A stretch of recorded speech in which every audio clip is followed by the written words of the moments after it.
அது போய் சேகர் பாபுட்டே கேளுங்க. இப்போ நம்ம வேட்பாளர் அவர் அமைச்சர் இல்லைன்னு முதல் சொல்லுங்க. நீங்க சார் கண்டிப்பா சார் இனிமேட்டு வாழ்க்கை ஃபுல்லா எப்பயுமே அமைச்சர் ஆக முடியாது. முதலமைச்சர் பதவியும் வந்து போயிருச்சுன்னு சொல்லுங்க. இப்போ எலெக்ஷன் கமிஷன் என்ன சொல்றாங்களோ, என்ன நோட்டிபிகேஷன் இருக்கோ அதை ஃபாலோ பண்ணும். ஆர்ஓ தான் ஒவ்வொரு தொகுதியிலும் அத்தாரிட்டி. ஆர்ஓ மீறி முதலமைச்சருக்கும் சரி அமைச்சர்களும் சரி எந்த அதிகாரமும் கிடையாது. எம்எல்ஏக்கு அதிகாரம் கிடையாது. ஆனா ஒவ்வொரு தொகுதியிலையும் முக்கியமா தமிழக வெற்றி கழகம் இருக்கும் பாருங்க, எங்கெல்லாம் ஆபீஸ் போடுறாங்களோ பணிமனை போடுறாங்களோ அங்க உடனே வெக்கேட் பண்ண சொல்றது, உடனே வந்து அந்தந்த பத்திரத்துல பிரச்சனை இருக்குன்னு ஒரு பிரச்சனையை கிளப்புறது, ரெவன்யூ டிபார்ட்மெண்ட்ல விடுறது, ரிஜிஸ்ட்ரேஷன் டிபார்ட்மெண்ட் விடுறது, HRNC சொல்றது.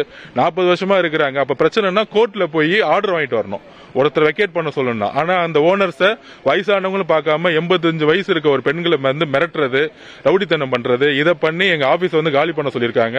ஒன்னும் இல்ல, எங்களால வந்து இங்க இருக்கக்கூடிய ஓனர்ஸ்க்கு வந்து எந்த பிரச்சனை இல்லாம நாங்க இந்த ஆபீஸ் விட்டு வெக்கேட் பண்றோம். ஆனால் இந்த அராஜகமும் இந்த ரவுடித்தனமும் கண்டிப்பா கண்டிக்கத்தக்கது. வில்லிவாக்கம் மட்டும் இல்ல, எல்லா தொகுதியிலுமே இந்த ஆபீஸை போட விடாம நிப்பாட்டுறாங்க திமுக காரங்க. அது அவங்க வந்து எங்களுடைய பிரச்சாரத்தை பத்தி பயந்துட்டு இருக்காங்க. எங்களால எப்பொழுதும் பொதுமக்களுக்கோ இல்ல எங்களை வந்து நம்பியிருக்கவங்களுக்கு எந்த பிரச்சனையும் நடந்ததில்லை. கண்டிப்பா இதை கண்டிக்கத்தக்கது. இதை வந்து நாங்க வந்து மக்கள்கிட்ட வந்து நாங்க அதை அட்ரஸ் பண்ணுவோம். தேங்க்யூ.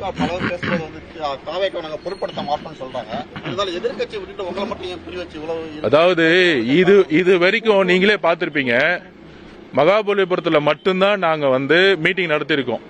சென்னை சிட்டில எந்த மண்டபத்துக்கும் அப்ரூவ் கொடுக்க கூடாதுன்னு முதலமைச்சரும் முதலமைச்சர் குடும்பம் அங்க இருக்க அமைச்சர்களே போன் பண்ணி எல்லா மண்டபத்தையுமே மிரட்டியிருக்காங்க.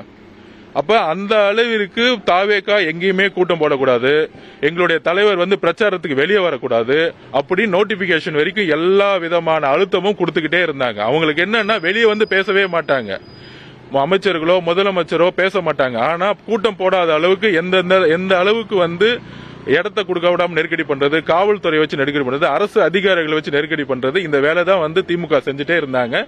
இப்ப தமிழக வெற்றி கழகம் வந்து எந்த இடத்துலயும் தேர்தல் அலுவலகம் போடக்கூடாது, பணிமனை போடக்கூடாதுங்கிற ஒரு ஒரு ஒரு ஒரு ஒரு பயத்தால வந்து ஏற்பட்ட ஒரு வெளிப்பாடுனால இந்த வேலையெல்லாம் செஞ்சுட்டு இருக்காங்க. அதையெல்லாம் நாங்க எதிர்கொள்வோம். எங்களுக்கு இங்க ஆபீஸ்லனாலும் பரவாயில்ல, தெருவா நடந்து ரோட்ல நடந்து நாங்க பிரச்சாரம் பண்ணுவோம். அதனால வந்து இதை நாங்க எதிர்கொள்வதற்கு தயாரா இருக்கோம். அவ்வளவுதான். தேங்க்யூ. கூடிய சீக்கிரத்தில் தலைவர் அனௌன்ஸ் பண்ணுவார். தேங்க்யூ.